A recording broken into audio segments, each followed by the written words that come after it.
Bien, nous avons vu comment notre organisme peut se défendre face aux maladies, quels sont les grands types de maladies.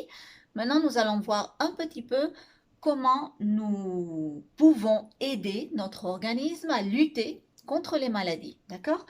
La première façon de lutter contre certaines maladies, c'est la vaccination. C'est un moyen préventif. Il nous prévient face aux maladies. Et ce que l'on fait, c'est injecter dans notre corps, introduire une petite partie du micro-organisme. Nous allons introduire l'antigène. Donc, ou bien le virus atténué, fatigué, il ne va pas nous produire la maladie, ou bien une partie du virus qui va activer tout le système immunitaire et va favoriser la création de lymphocytes B mémoire.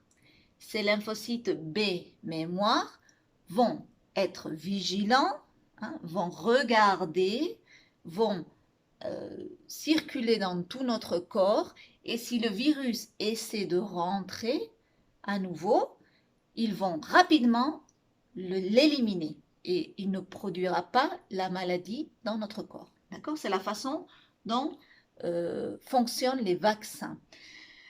Les vaccins sont très importants pour les virus parce que les virus, il n'existe pas vraiment un médicament efficace contre les virus en général. Il y a certains médicaments antiviraux, mais ce n'est pas si efficace et les antibiotiques ne marchent pas pour les virus. Ça ne marche pas, ça ne fonctionne pas. D'accord? Donc, c'est très important de se vacciner, très très important. Dans notre système sanitaire, nous avons un calendrier de vaccination et nous devons le suivre, le faire. C'est important. D'accord? Donc, c'est la façon de pouvoir lutter contre certaines maladies. Si on est envahi par une maladie et notre corps ne peut pas répondre, il y a une façon d'activer le système immunitaire rapidement et qui peut nous sauver la vie, c'est ce qu'on appelle la sérothérapie, sueroterapia en espagnol, d'accord? Et cette sérothérapie, ça consiste à nous donner, à nous administrer, à nous injecter, à nous introduire un anticorps contre l'antigène. C'est-à-dire, c'est pas nous, c'est pas nos lymphocytes qui ont fabriqué l'anticorps, c'est fabriqué dans un laboratoire ou par une autre personne et ils nous passent les anticorps, on nous les donne et ces anticorps vont détruire le pathogène et aider notre système immunitaire. Mais ça ne générera pas de mémoire, d'accord? Le système immunitaire ne se rappellera pas, ça ne va pas nous donner une immunité. On ne va pas être protégé face à cette maladie si elle revient. D'accord? Simplement, ça nous guérit sur le moment. Et puis après, nous avons tous les médicaments que nous allons administrer d'un point de vue de chimiothérapie. D'accord? En général, ce sont des substances chimiques qui vont détruire les microbes ou, ce qui est bien plus connu, vont détruire les cellules de cancer, par exemple, qui sont considérées comme un agent externe à notre corps. D'accord? Qu'est-ce que nous avons aussi comme médicaments? Comme médicaments, nous avons les antiviraux. Les antiviraux, ce sont des médicaments qui vont nous aider à lutter contre les virus. Et normalement, ils attaquent le virus. Ce sont des substances chimiques qui attaquent les virus. Nous avons des antibiotiques. Les antibiotiques vont tuer les bactéries. Les antibiotiques vont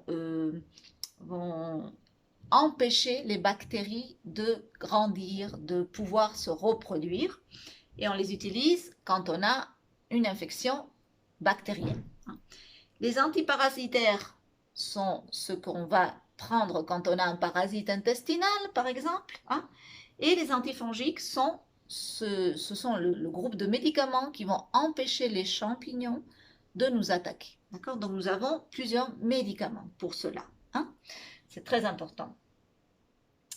Donc, nous allons réviser un petit peu les idées, pardon, les idées fondamentales.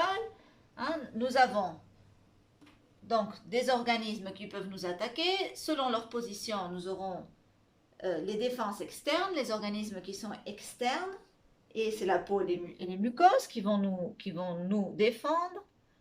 Voilà. Et la position peut être interne. S'ils sont à l'intérieur de notre organisme, nous aurons le système immunitaire qui va nous défendre. D'accord, nous défendre. Selon l'action de défense, nous aurons les non spécifiques. Les non spécifiques sont ceux qui ne vont pas produire une réponse spécifique avec une photo, hein, sinon que n'importe lequel va donner lieu à la même réponse. D'accord, comme les larmes, par exemple. Hein, quand on pleure, ça va tuer tous les micro-organismes qui veulent rentrer dans l'œil. Et les spécifiques qui vont dépendre du corps qui rentre étranger. D'accord? Si c'est un corps A, il va y avoir une défense A. Si le corps est B, il va y avoir la défense B. C'est spécifique. D'accord? Et normalement, c'est les anticorps.